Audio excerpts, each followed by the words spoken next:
ये आकाशवाणी रायपुर है। प्रादेशिक समाचार बुलेटिन के साथ मैं शुभ्रा भट्टाचार्य।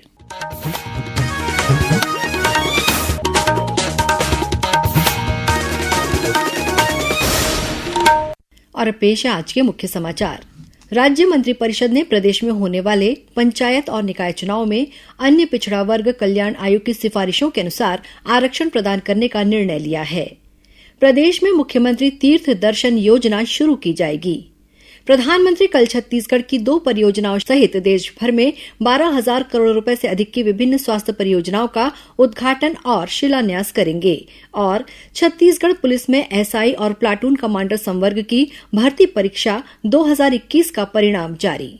अब समाचार विस्तार से। राज्य मंत्रिपरिषद ने पंचायत और निकाय चुनाव में आरक्षण के संबंध में आज एक बड़ा फैसला लिया है। मुख्यमंत्री विष्णुदेव साई की अध्यक्षता में मंत्रिपरिषद की आज रायपुर में हुई बैठक में यह निर्णय लिया गया कि अन्य पिछड़ा वर्ग कल्याण आयोग की रिपोर्ट और उसकी अनुशंसा के आधार पर त्रिस्तरीय पंचायत चुनाव और नगरीय निकाय चुनाव में आरक्षण प्रदान किया जाएगा।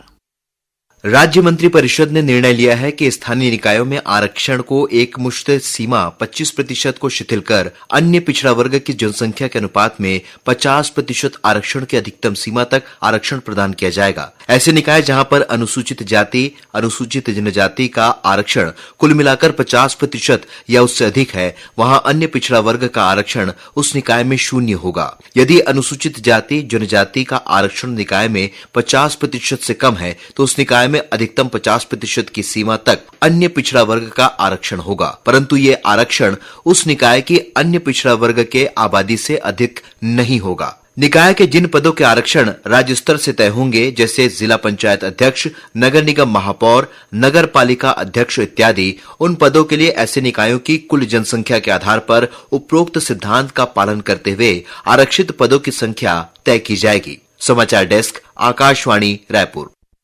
मंत्रिपरिषद ने मुख्यमंत्री तीर्थ दर्शन योजना प्रारंभ करने का भी निर्णय लिया है। इस योजना के तहत राज्य के 60 वर्ष या अधिक आयु के व्यक्ति, दिव्यांगजन, विधवा, परित्यक्त महिलाओं को उनके जीवन काल में एक बार प्रदेश के बाहर स्थित चिन्हित तीर्थ स्थानों में से एक या एक से अधिक स्थानों की निःशुल्क यात्रा कराई जाएगी। मंत्रिपरिषद ने शिक्षक संवर्ग के 97 शिक्षकों का स्कूल शिक्षा विभाग में संविलियन किए जाने का भी अनुमोदन किया है। इसके अलावा स्कूल शिक्षा विभाग के प्राचार्यों को वर्ष 2007 से 2019 तक प्रथम मतांकन के आधार पर प्रथम और द्वितीय समयमान वेतनमान स्वीकृत करने के लिए मात्र एक बार की छूट देने का मंत्रिपरिषद ने निर्णय लिया है। मंत्रिपरिषद ने राज्य की नई औद्योगिक विकास नीति के प्रारूप का भी आज अनुमोदन किया। यह नीति आगामी 1 नवंबर से लागू हो जाएगी और 31 अक्टूबर वर्ष 2029 तक प्रभावशील रहेगी। आज मंत्रिपरिषद की बैठक में छत्तीसगढ़ विजन डॉक्यूमेंट के प्रारूप का भी अनुमोदन किया गया। इसके अलावा नवा रायपुर में सूचना प्रौद्योगिकी, स्वास्थ्य सेवाएं, इलेक्ट्रॉनिक्स और इलेक्ट्रिकल उद्योगों के साथ ही शैक्षणिक संस्थाओं को रियायती दर पर भूखंड आवंटित करने का निर्णय लिया गया। प्रधानमंत्री नरेंद्र मोदी कल 29 अक्टूबर को धन्वंतरि जयंती और आयुर्वेद दिवस के अवसर पर नई दिल्ली में 12,850 करोड़ रुपए लागत की विभिन्न परियोजनाओं का उद्घाटन और शिलान्यास करेंगे। इन परियोजनाओं में छत्तीसगढ़ की भी कुछ परियोजनाओं को शामिल किया गया है। प्रधानमंत्री आयुष्मान भारत, प्रधानमंत्री जन आरोग्य योजना के तहत 70 वर्ष और उससे अधिक आयु के सभी वरिष्ठ नागरिकों के लिए स्वास्थ्य कवरेज के विस्तार का शुभारंभ करेंगे। इस योजना के तहत सभी वरिष्ठ नागरिकों को स्वास्थ्य सुविधा मुहैया कराने में मदद मिलेगी। प्रधानमंत्री भारत के पहले अखिल भारतीय आयुर्वेद संस्थान के दूसरे चरण का उद्घाटन करेंगे। इसी कड़ी में प्रधानमंत्री श्री मोदी छत्तीसगढ़ के बिलासपुर में सरकारी मेडिकल कॉलेज के सुपर स्पेशियलिटी ब्लॉक का भी वर्चुअल उद्घाटन करेंगे। वहीं प्रधानमंत्री रायपुर में योग और प्राकृतिक चिकित्सा के केंद्रीय अनुसंधान संस्थानों की आधारशिला रखेंगे। स्वास्थ्य सेवाओं को और अधिक सुलभ बनाने वाली ड्रोन प्रौद्योगिकी के अभिनव उपयोग को बढ़ावा देने के लिए प्रधानमंत्री 11 तृतीयक स्वास्थ्य सेवा संस्थानों में ड्रोन सेवाओं का शुभारंभ करेंगे। इसमें रायपुर एम्स को भी शामिल किया गया है। प्रधानमंत्री टीकाकरण प्रक्रिया को पूरी तरह से डिजिटल बनाकर गर्भवती महिलाओं और शिशुओं के लिए यूविन पोर्टल और स्वास्थ्य पेशेवरों तथा संस्थानों के लिए पोर्टल भी लॉन्च करेंगे।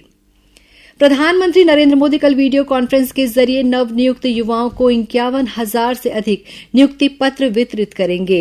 रोजगार मेला पूरे देश के 40 स्थानों पर आयोजित किया जाएगा। नियुक्ति पत्र प्राप्त करने वाले युवा विभिन्न मंत्रालयों और विभागों में केंद्र सरकार के पदों पर नियुक्त रहेंगे। प्रादेशिक समाचार आप आकाशवाणी रायपुर से सुन रहे हैं और अब आगे बढ़ते हैं बाकी के समाचारों की ओर।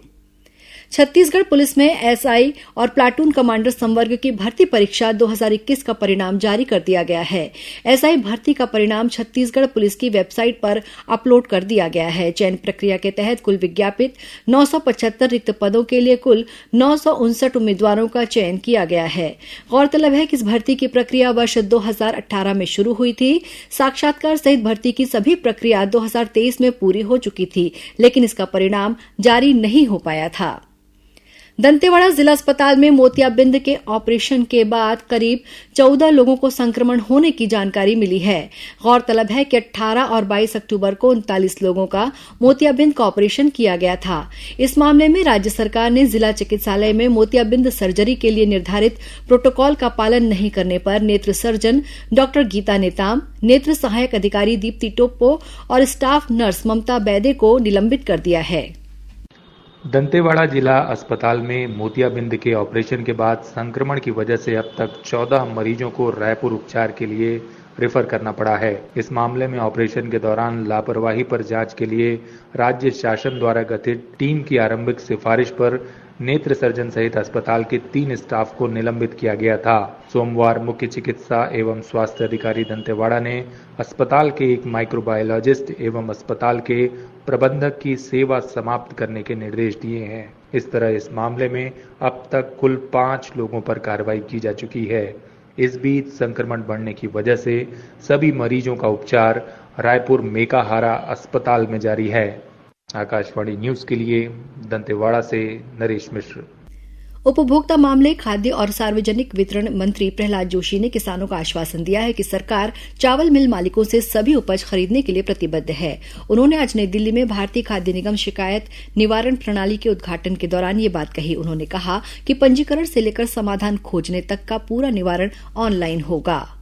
रायपुर नगर दक्षिण विधानसभा सीट के लिए हो रहे उपचुनाव के तहत आज नामांकन पत्रों की जांच की गई। मिली जानकारी के अनुसार कुल 57 नामांकन पत्रों में से 12 नामांकन पत्र वैध नहीं पाए गए हैं। इस बीच रायपुर दक्षिण सीट से कांग्रेस प्रत्याशी आकाश शर्मा का नामांकन निरस्त करने के लिए भारतीय जनता पार्टी ने चुनाव आयोग से मांग की थी। भाजपा ने आकाश शर्मा का नाम 2 विधानसभा क्षेत्रों की मतदाता सूची में होने की जानकारी चुनाव आयोग को दी थी। इस आवेदन पर सुनवाई के बाद चुनाव आयोग ने भाजपा की याचिका को खारिज कर दिया है। उपचुनाव के कार्यक्रम के तहत उम्मीदवार 30 अक्टूबर तक अपना नामांकन वापस ले सकेंगे। मतदान 13 नवंबर को होगा। गौरतलब है कि इस उपचुनाव के लिए भारतीय जनता पार्टी ने सुनील सोनी को और कांग्रेस ने आकाश शर्मा को अपना प्रत्याशी बनाया है। मुख्यमंत्री विष्णुदेव साय ने प्रदेशवासियों से साइबर धोखाधड़ी से सतर्क रहने की अपील की है। मुख्यमंत्री ने कहा कि आजकल साइबर ठग लोगों की पूरी जानकारी निकालकर उनसे फोन पर ऐसे बात करते हैं मानो उनके परिजन ही बात कर रहे हों और इस तरह उन्हें ठगी का शिकार बना लेते हैं।